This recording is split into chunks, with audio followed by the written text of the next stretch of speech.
Hello guys, welcome to Pakistani पे reaction. तो कैसे हैं आप सब? उम्मीद है आप सब खैरियत से होंगे, ठीक होंगे, आबाद होंगे। हमारी दुआ यही है आप खुश रहें, आबाद रहें। मेरा नाम है अफान।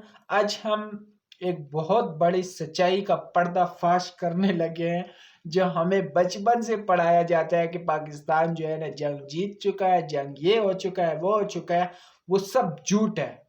तो आज जो है ना टीचर खुद कहता है कि हाँ वाकई ये सब कुछ झूठ था, लेकिन हम मजबूर है, पढ़ाया जाता है, हम पढ़ाएंगे इस तरह। तो यार क्या है, आपको बचपन से हमें ये पढ़ाया जाए तो हमारे जहन इस तरह होंगे ही ना, हम तो आगे आगे इस तरह होंगे।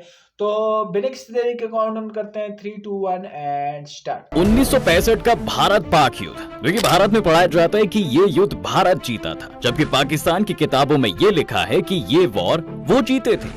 अब यहाँ पर इंटरेस्टिंग चीज ये है कि ये बात वो 1971 या 1999 की जंग के बारे में तो नहीं करते। तो क्या सचमुच पाकिस्तानियों के पास अपनी जीत साबित करने के लिए तर्क हैं? क्या भारत ये युद्ध नहीं जीता था?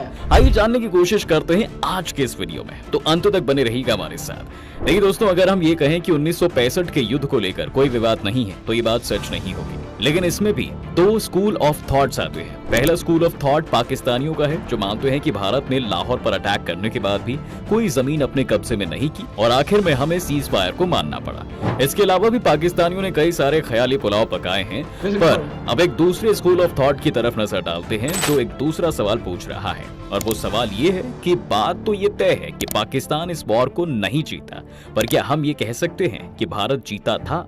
आप अभी का यूक्रेन और रूस का युद्ध ही ले लीजिए। अगर आज से 6 महीने बाद दोनों देश सीज फायर के लिए राजी हो जाएं, तो हम इसे पुतिन की हार तो कहेंगे, लेकिन क्या हम इसे यूक्रेन की जीत भी कहेंगे? यहाँ पर पेच अटका हुआ है दोस्तों। आइए इन दोनों की ही बातों को थोड़ा सीरियसली एनालाइज करने की कोशिश करते हैं। देखिए, सबसे पहले पाकिस्तान के कुछ क्लेम्स पर आते हैं। इस वॉर को लेकर पाकिस्तान का पहला नैरेटिव ये है कि वॉर को भारत ने स्टार्ट किया था, जब हमारी फौज ने 6 सितंबर के दिन बॉर्डर क्रॉस किया और लाहौर पर हमला कर दिया।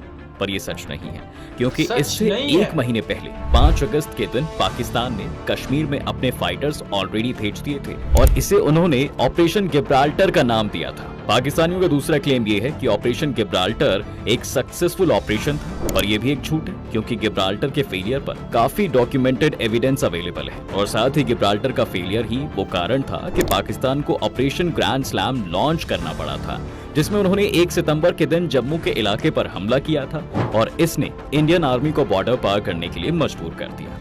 अब इसके बाद पाकिस्तान का अगला क्लेम क्या है? वो ये है कि ऑपरेशन ग्रैंड स्लैम ये भी सक्सेसफुल था, क्योंकि इसका ऑब्जेक्टिव तो अखनूर को कैप्चर करने का था, जिससे कि इंडिया की सप्लाई लाइंस कट हो जाए। अब ये सच है कि पाकिस्तान ने तावी नदी जरूर पार की थी, लेकिन वो सिर्फ छम को ही कैप्चर कर पाए थे और अखनूर को उन्होंने कैप्चर नहीं किया था।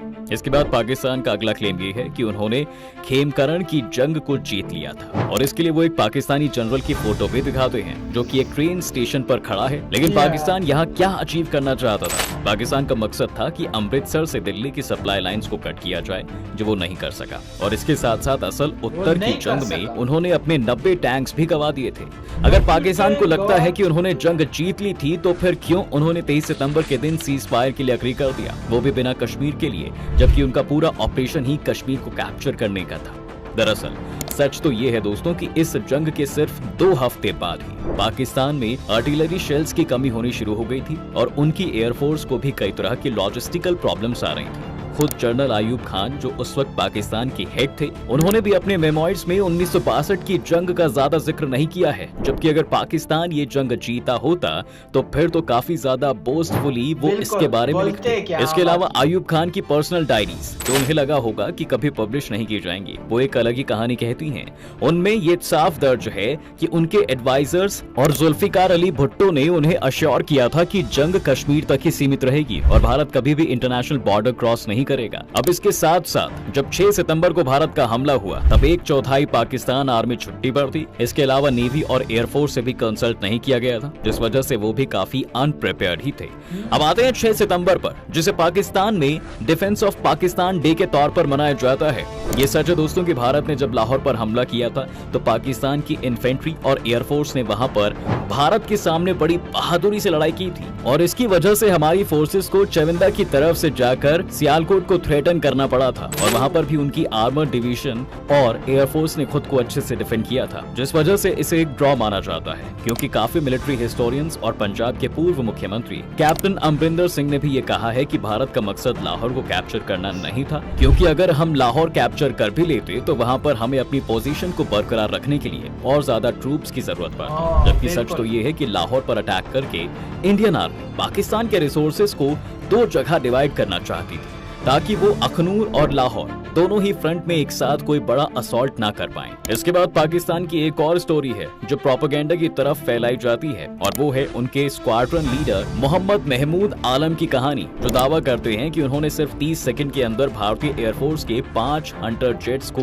सरगोधा में डिस्ट्रॉय कर दिया था। अब यहाँ पर तो वैसे आप ये 30 सेकंड वाला क्लेम देखकर ही समझ गए होंगे दोस्तों कि ये कितना इम्प्रैक्टिकल था, पर फिर भी आइए थोड़ा एविडेंस देख लेते हैं। अब देखिए, ये सच है कि 7 सितंबर 1965 के दिन इंडियन एयरफोर्स ने सरगोधा में एयर स्ट्राइक्स की थी। पीएएफ की 50% कॉम्बैट स्ट्रेंथ वहां की एक बेस पर ही लोकेटेड थी, और आईएएफ का ये प्लान था कि उस बेस को ही उड़ा दिया जाए। अब पाकिस्तान ने आलम द्वारा गिराए गए प्लेन्स के पायलट्स के नाम भी रिलीज किए थे, जो कि कक्कर, देवाया, भागवत, गुहा और बरार थे। अब इंटरेस्टिंग चीज ये है, ध्यान से सुनिएगा, कि सभी नाम इंडियन एयरफोर्स के अकाउंट्स में भी हैं और इन सभी ने स्ट्राइक्स में हिस्सा भी लिया था। लेकिन पीएएफ का मानना है कि तीसरी स्ट्राइक के दौरान इन सभी को आलम ने शूट किया था, जबकि वो तीसरी नहीं, चौथी स्ट्राइक थी। पर अगर हम अपने ही रिकॉर्ड्स को देखें तो हमें पता चलता है कि देवाया जो थे वो पहले स्ट्राइक का हिस्सा थे, कक्कर तीसरी स्ट्राइक में थे, गुहा छठी स्ट्राइक में थे, और भागवत और बरार चौथी स्ट्राइक में शामिल थे। ये पॉसिबल ही नहीं है कि एक ही स्ट्राइक के दौरान आलम ने इन 5 लोगों को एक साथ, वो भी 30 सेकंड में शूट डाउन कर दिया हो।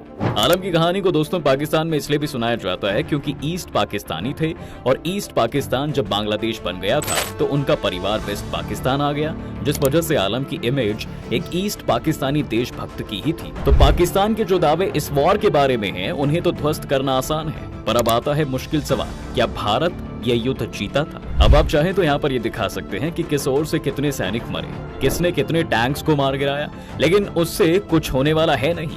वैसे इन पैमानों पर भी भारत पाकिस्तान से आगे ही था।